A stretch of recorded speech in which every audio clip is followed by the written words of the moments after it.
Hi friend, আমি Mita. Welcome to my channel blessings cake. আজ আমি একটা হোয়াইট ফরেস্ট কেকের রেসিপি নিয়ে চলে এসেছি। এই কেকটার আমি ডেকোরেশানই দেখিয়েছি, শুধু কোনো রকমের স্পঞ্জের রেসিপি এখানে দেখাচ্ছি না। আমি স্পঞ্জের রেসিপির লিঙ্ক ডেসক্রিপশান বক্সে দিয়ে দেব, সেটা দেখে আপনারা পারফেক্ট একটা স্পঞ্জ বানিয়ে এরকমভাবে হোয়াইট ফরেস্ট কেক বানাতে পারবেন। এই কেকগুলো খুবই নরম আর স্পঞ্জি হয়, দেখতেও যেমন সুন্দর হয় আর খেতেও খুবই সুন্দর হয়। আমি খুব তাড়াহুড়োতে ছিলাম, আরও 2-3টে কেক বানানোর ছিল, তাই আমি এই স্পঞ্জগুলো বানানোর রেসিপি দেখাতে পারিনি এই কেকটার। দেখুন, আমি লেয়ার কাট থেকে দেখিয়ে দিচ্ছি কত সুন্দরভাবে ধীরে ধীরে লেয়ার কাট করে নিতে হয়। কেক স্পঞ্জটা খুবই নরম হয়, তাই ধীরে ধীরে একটা ব্রেড নাইফ দিয়ে কেটে নিতে হয়। আমার লেয়ার কাট করা হয়ে গেছে, একটা বোর্ড রেখে দিয়েছি। একটু বড় বোর্ডই নিয়েছি, এটা 1 পাউন্ডের কেকের রেসিপি ছিল। আমি 2 পাউন্ডের বোর্ড নিয়ে নিয়েছি, নিয়ে আমি বোর্ডের উপর নাম লিখব, তাই 2 পাউন্ডের বোর্ড নিয়ে নিয়েছি। ভালোভাবে সুগার সিরাপ দিয়ে সোপ করে নিলাম। তারপর ক্রিম দিয়ে দিচ্ছি, ক্রিম দিয়ে প্যালেট নাইফ দিয়ে ভালোভাবে ছড়িয়ে দিয়েছি। এরপর হোয়াইট ফরেস্ট কেকের ক্ষেত্রে হোয়াইট গানাশ দিয়ে ভালোভাবে ফিলিংয়ে হোয়াইট গানাশ দিয়ে আর হোয়াইট চকো চিপস দিয়ে ভরে নিতে হয়। একটু বেশি করেই হোয়াইট গানাশ দিয়ে দিয়েছি, খেতে খুব সুন্দর লাগবে। ভরে ভরে চকো চিপসও দিয়ে দিলাম। আর শীতকালে ক্রিমটা একটু কম হুইপ করলেই ভালো লাগবে, কারণ ফ্রিজে রাখার পর শক্ত হয়ে যাবে, নাহলে কেকটা ড্রাই হয়ে যাওয়ার সম্ভাবনা থাকে। আর সুগার সিরাপ দিয়ে অবশ্যই সোপ করে নেবেন, নাহলে ক্রিম সমস্ত ময়েশ্চার টেনে নেবে আর কেকটা ড্রাই করে দেবে।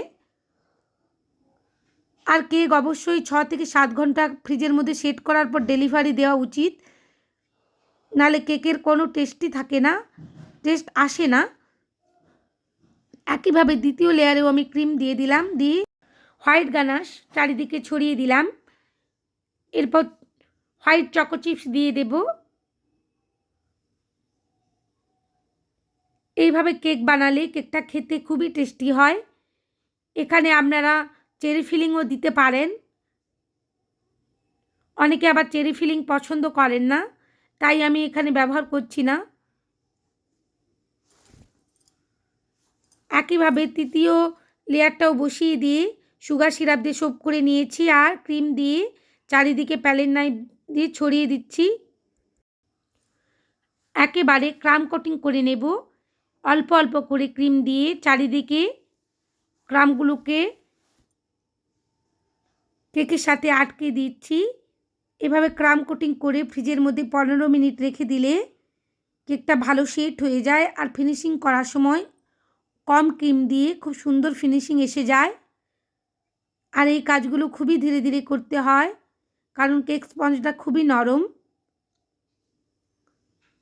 বন্ধুরা, আমার এই কেকের রেসিপিটা যদি আপনাদের ভালো লেগে থাকে, আমার এই কেকের ডিজাইন যদি আপনাদের ভালো লেগে থাকে, প্লিজ আমার চ্যানেলটা সাবস্ক্রাইব করবেন আর পাশে থাকা বেল আইকনটি ক্লিক করে দেবেন, যাতে সমস্ত ভিডিওর নোটিফিকেশান আপনাদের কাছে পৌঁছে যায়। লাইক, শেয়ার আর কমেন্ট করতে ভুলবেন না। ফ্রিজের মধ্যে কেকটা সেট করতে রেখে দিয়েছিলাম 15 মিনিটের জন্য।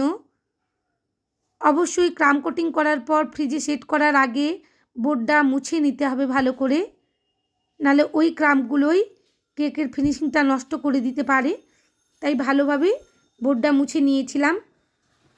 এরপর অল্প অল্প করে ক্রিম দিয়ে ফিনিশিং করে নিচ্ছি।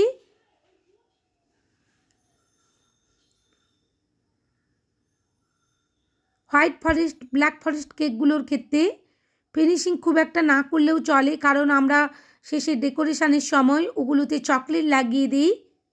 ভালোভাবে চকলেট দিয়ে ডেকোরেশান করে নিই। আমার ফিনিশিং করা হয়ে গেছে কেকটায়। এবার আমি ছোট ছোট করে চকলেট কুচি করে রেখেছিলাম, সেগুলোই আমি লাগিয়ে দিচ্ছি ধীরে ধীরে। আর এই কাজটা খুবই সাবধানে আর ধীরে ধীরে করতে হবে, নালে হাতে ক্রিমগুলো উঠে চলে আসার সম্ভাবনা থাকবে।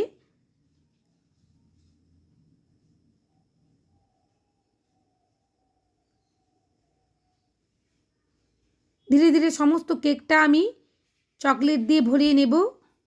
চকলেটগুলো ছোট ছোট করে কেটে আমি ফ্রিজের মধ্যে সেট করতে রেখে দিয়েছিলাম। কাস্টমারের খুব পছন্দ হয়েছিল। এরপর আমি চারিদিক থেকে যে চকলেটগুলো ছড়িয়ে গেছিলো সেগুলো প্যালেট নাইফ দিয়ে কেকের সাথে আটকে দিচ্ছি, আর যেখানে যেখানে মনে হচ্ছিল একটু চকলেট লাগবে হাত দিয়ে দিচ্ছিলাম। বোর্ডটা অবশ্যই পরিষ্কার করে নিতে হবে চকলেটগুলো যে ছড়িয়েছিল। এরপর যে হোয়াইট গানাশটা ছিল আমি পাইপিং ব্যাগের মধ্যে ভরে নিয়েছি, আর গোল করে মাঝখানে একটা ডিজাইন করে দিচ্ছি। পুরোটা ড্রিপিং করব না, কারণ পাশগুলোতে আমি চকলেট ছোট ছোট করে আটকে দিয়েছি। এরপর প্যালেট নাইফ দিয়ে গানাশটা চারিদিকে ছড়িয়ে দেব, আর মাঝখান থেকে যে পাশ থেকে যে অংশগুলো ফাঁকা আছে ওগুলোতে আমি ডিজাইন করে দেব। এইভাবে গানাশ দিয়ে কেক বানালে কেকগুলো খেতে খুবই সুস্বাদু হয়। পাশ থেকে আমি 46 নোজেল দিয়ে ডিজাইন করে দিচ্ছি, আর যে অংশগুলো ফাঁকা থাকবে সেগুলোতে আমি হোয়াইট চকলেট দিয়ে ভরে দেব, আর নিচে একটা স্টার নোজেল দিয়ে ডিজাইন করে দিয়েছি, আর যে অংশগুলো ফাঁকা আছে সেই অংশগুলোতেও আমি চকলেট ভরে দিয়েছি। আর শেষে ডেলিভারি দেওয়ার আগে আমি বোর্ডের উপর নাম লিখে দিয়েছিলাম, কেকের উপর দিচ্ছিলাম না। কেকের উপর নাম লিখলে কেকের যে দেখতে শোটা লাগে সেটা কেমন যেন একটা মনে হয় আমার, তাই আমি বেশিরভাগ কেকের ক্ষেত্রেই বোর্ডের নিচেই নাম লেখার চেষ্টা করি।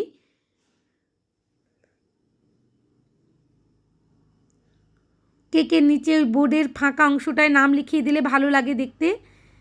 দেখুন আমার কেকটা কমপ্লিট হয়ে গেছে। এরপর হোয়াইট চকো চিপ দিয়ে দিচ্ছি ডেকোরেশানে, আর একটু ভালো লাগবে দেখতে। আর চেরি বসিয়ে দিয়েছি,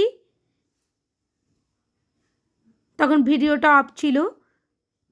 থ্যাংক ইউ বন্ধুরা আমার ভিডিও দেখার জন্য।